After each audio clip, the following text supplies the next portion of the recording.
అంటే నిజంగా ఏం జరిగింది? జగన్మోహన్ రెడ్డి గారు, కేసీఆర్ గారు కూడా పలుమార్లు మాట్లాడుకున్నారు. అండ్ ప్రగతి భవన్లో మీటింగ్ పెట్టుకున్నారు. దీనికి సంబంధించి మాట్లాడుకున్నాం, ఇద్దరం పరిష్కరించుకుంటామని కూడా చెప్పారు ఆ రోజుల్లో. అందరికీ నమస్కారం అండి. ప్యానెల్లో ఉన్న వాళ్ళందరికీ కూడా ఈరోజు అంటే ఈ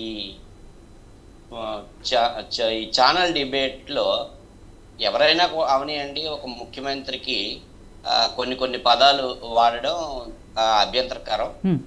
దానికి నేను కూడా ఖండిస్తున్నాను. ఎందుకంటే మనం మన సుధీర్ రెడ్డి గారు చెప్పినట్టు జాగ్రత్తగా మనం మాట్లాడుకొని పాయింట్స్ ఉంటే మాట్లాడడం మంచిదని నా తాలూకు అభిప్రాయం కూడానండి. ఒకటి.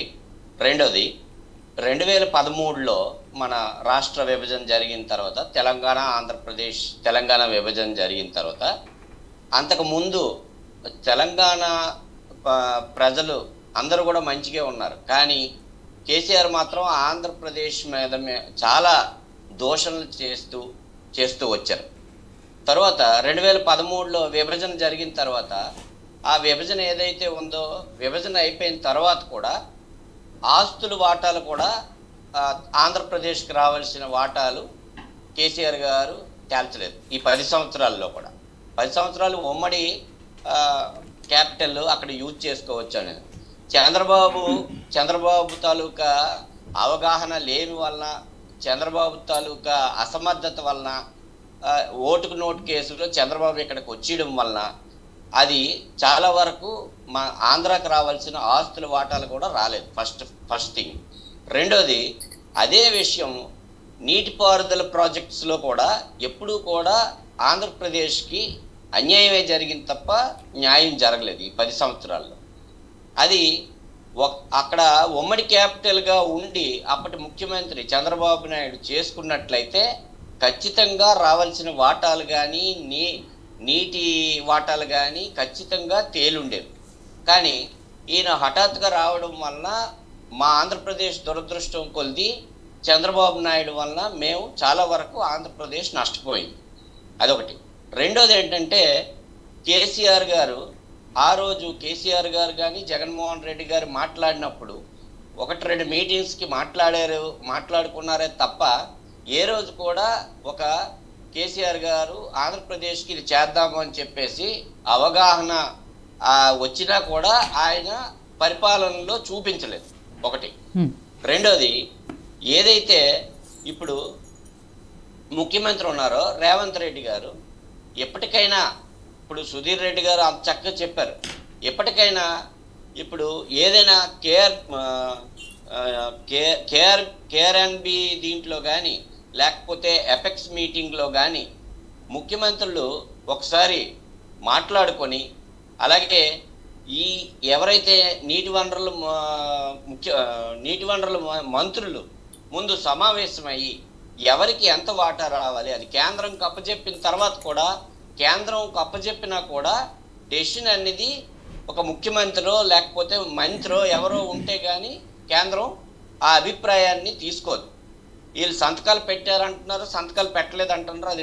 అది పక్కన పెడితే, సంతకాలు ఒక మీటింగ్కి వెళ్ళిన తర్వాత ముఖ్యమంత్రి సంతకం పెట్టాలన్నా, ఆ సంబంధిత శాఖ మంత్రి పెట్టాలన్నా ఒక అవగాహనకు వచ్చిన తర్వాత ఇద్దరు ఓకే అయితేనే వాళ్ళు సంతకాలు చేస్తారు. లేదంటే ఫలానా ఎజెండా ప్రకారం ఇవి చర్చించడం జరిగిందని మాత్రమే సంతకం పెడతారు. అక్కడ అధికారులు కూడా ఉంటారు. కానీ వీళ్ళు సంతకాలు పెట్టారా లేదా అనేది మనకి తెలియదు. కాబట్టి వీళ్ళు మంత్రులు కానీ ముఖ్యమంత్రులు సమావేశమై దానికి సంబంధించిన కేంద్రం ఏదైతే పిలిపిస్తుందో, కేంద్రం పిలిపించినప్పుడు ముఖ్యమంత్రులు ఈ వాటాలు ఎన్ని రోజులని ఎలా సాగిస్తారో నాకైతే అర్థం కావటం లేదు. ఒక అవగాహనకు వచ్చి ఎప్పటికైనా, ఇప్పుడు కాంగ్రెస్ ప్రభుత్వం అధికారంలోకి వచ్చింది, రేవంత్ రెడ్డి గారు ముఖ్యమంత్రి అయ్యారు, రేవంత్ రెడ్డి గారు ఈరోజు పరిపాలన సాగిస్తున్నారు. వాళ్ళ పరిపాలన అక్కడ కేసీఆర్ గారు ఈయన విమర్శించడమో బీజేపీ విమర్శించడమో మా ఆంధ్రప్రదేశ్కి అనవసరం. వాళ్ళు విమర్శించుకోండి. కానీ ఆంధ్రప్రదేశ్కి సంబంధించి రావాల్సిన వాటాలు కానీ, నీటి వనరుల శాఖ ఏదైతే ఉందో ఈ కృష్ణా బోర్డు ఇంచుమించు 15 ప్రాజెక్టులు ఉన్నాయి.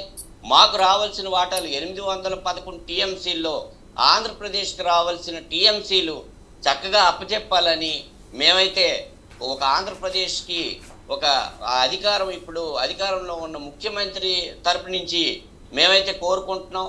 దానికి రేవంత్ రెడ్డి ముఖ్యమంత్రి కానీ వాళ్ళ మంత్రి కానీ ఇనిషియేట్ తీసుకొని ఒక చర్చ సాగించి, ఇప్పుడు అంతకుముందు కేసీఆర్ గారితో కూడా ఎప్పుడు జగన్మోహన్ రెడ్డి గారు మంచి భావంతోనే ఉన్నారు.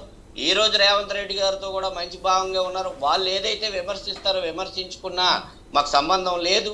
కానీ ఒక ముఖ్యమంత్రికి ఇంకో పక్కనున్న ముఖ్యమంత్రికి మాట్లాడి ఇవి చర్చ చేసి ఏదైతే మంచిగా రెండు రాష్ట్రాలు, ఇప్పుడు ఏదైనా 5 సంవత్సరాలు రాష్ట్రాలు శాశ్వతం కాదు కదా.